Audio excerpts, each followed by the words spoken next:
Kenapa ada tiang panjang tu? Oh, bendera yang paling besar memecah rekod dunia dikalahkan oleh bendera tu. Oh, hebat. Tak apa, kita sekarang ni kita nak cari tempat baru. Kenapa sepadan ni dipecahkan? Bukan sepadan. Saya teka lah. Sekejap. Ini kedai tapi kenapa tak ada orang jaga? Apa ni? Oh, bisa dicuri rupanya. Okey, sekejap. Macam mana je orang nak bayar? Okey, tak apa, Nash. Mungkin nanti diorang akan upgradekan sepadan itu. Mungkin. Tapi boleh juga pergi ke sana untuk memancing kan? Tapi okey, kita relax dulu. Kenapa lah? Hang nak baca buku ke? Tak nak. Tadi hang nak masuk perpustakaan tu nak buat apa? Saya ikut tuan saya. Oh. Cik Azim. Ya, apa khabar? Ya, apa khabar? Maaf, saya sakit. Hari tu saya makan ubat tukar suara. Jadi suara saya macam perempuan. Lawaknya lah. Suara kamu macam perempuan pula. Okey, tak apa. Sihat ke? Mestilah tu. Hai. Okey. Tapi duit cukup nak majukan negara ke? Majukan negara? Salah. Duit cukup ke? Duit banyak ke? Duit banyak?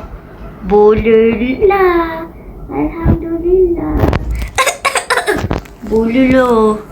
Aduh, dari kali jangan dah tukar suara. Nanti suara macam perempuan.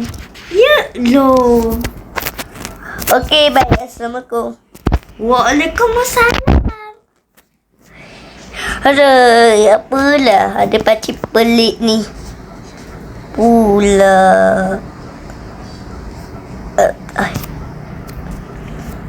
Oi, ni, weh. You, apa khabar?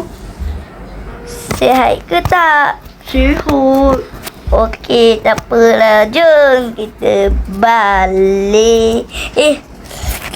Lupa dengan pekerja saya. Ada duit? Ada? Ya, ada duit. Ada, saya tersyakar sendiri pula. Okey, baguslah. Okey, kita tengok bendera paling besar. Ni sekejap. Mana bendera kita? Ke ini bendera yang membesar, lepas tu letak di sini. Ui, dekat huruf. Apalah lagi? Allah Akbar. Allah Akbar. Dan ni, weh, pergi kerja?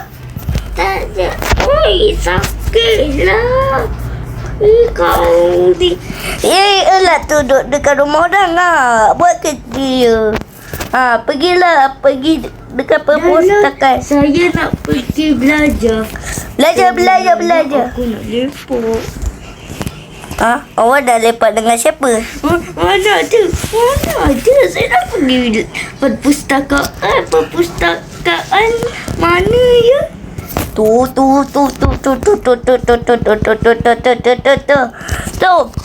Aduh. Okey, saya akan pergi perpustakaan. Bye, saya nak pergi lepak perpustakaan dulu. Okey. Ini ada kawan dia nak belajar daripada ni nak lepak pula. Masa untuk tamatkan video ini. So, bye ko dah. Assalamualaikum.